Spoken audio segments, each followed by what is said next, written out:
దీంతో పాటు ration card లేని ప్రతి పేదవాడికి గ్రామంలో ఉన్న ఒకవేళ హైదరాబాద్కు వలసపోయి లేకపోతే పూణేనో బొంబాయో ఎక్కడైనా వలసపోయినా మన ప్రాంతంలో నుంచి చాలామంది లంబాడి సోదరులు ఇతర ప్రాంతాలకు వలసపోతున్నారు.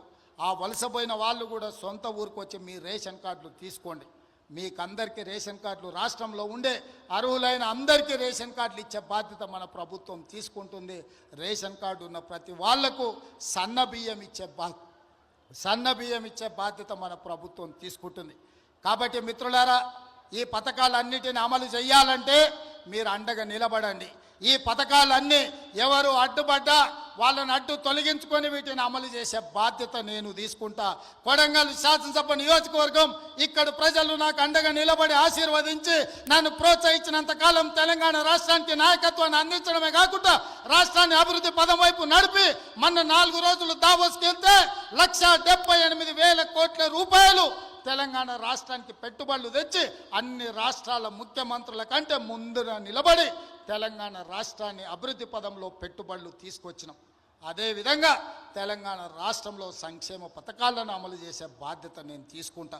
ఈ అన్ని పనులు చేయాలంటే మీరు నిండు మనసుతో ఆశీర్వదించాలి.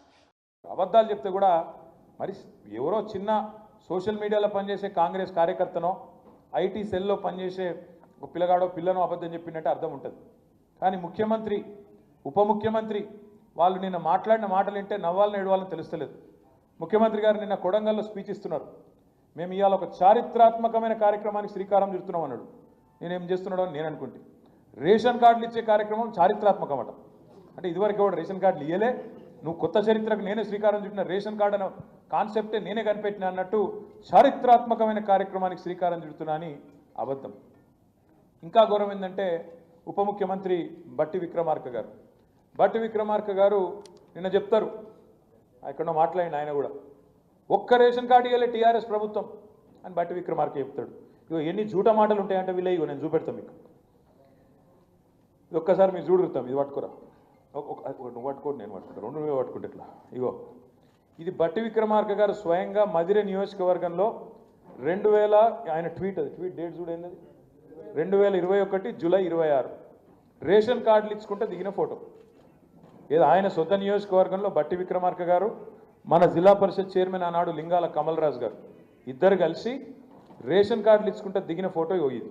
అబద్ధాలు ఎట్లా చెప్తారంటే ఒక ఇంత అన్యాయం ఇది జూలై 2021 జూలై 26 నాడు దిగిన ఫోటో రేషన్ కార్డు ఇచ్చుకుంటా.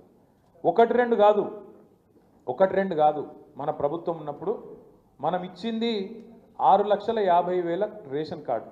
కానీ మనం దాని ఏదో చారిత్రాత్మక కార్యక్రమం మనం అనుకోలేదు.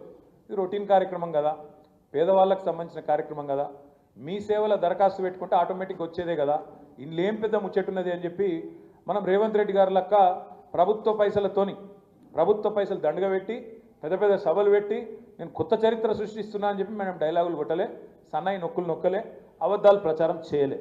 కానీ చేయకుండానే 6,50,000 రేషన్ కార్డులు ఇచ్చినాం. కానీ ఇక్కడ కూర్చున్న మా తమ్ముళ్ళకు కూడా చాలామందికి విషయం తెలియదు. కాంగ్రెస్ వాడు ఒక్క కార్డు ఇవ్వలే మీరు అనే వరకు మనం కూడా ఇవ్వలేదేమో, మనకు తెలియదు కదా మనం అనుకున్నాం. అందుకే ఇవాళ వాస్తవం ఏంటి అంటే గోబెల్స్ వారసులు, కాంగ్రెస్ వాళ్ళు గోబెల్స్ వారసులు, వాళ్ళు 1 కాదు 2 కాదు 420 హామీలు ఇచ్చిండ్రు. 1 కాదు 2 కాదు, ఈ పుస్తకం మీ అందరికి నేను పంపిస్తా. 420 హామీలు కాంగ్రెస్ పార్టీ ఇచ్చిన 420 హామీలు ఇవి. మొత్తం ఇలా ఏమేమి నరికింది యాదుకుందా మీకు? డిక్లరేషన్లు అన్నారు. డిక్లరేషన్ అనేది చాలా పెద్ద మాట ఇంగ్లీష్లో. డిక్లరేషన్ అంటే చరిత్రలో చాలా చారిత్రాత్మకమైన నిర్ణయాలు తీసుకున్నప్పుడు గతంలో పెద్దలు మహానుభావులు వాళ్ళు డిక్లరేషన్లు ఇద్దరు.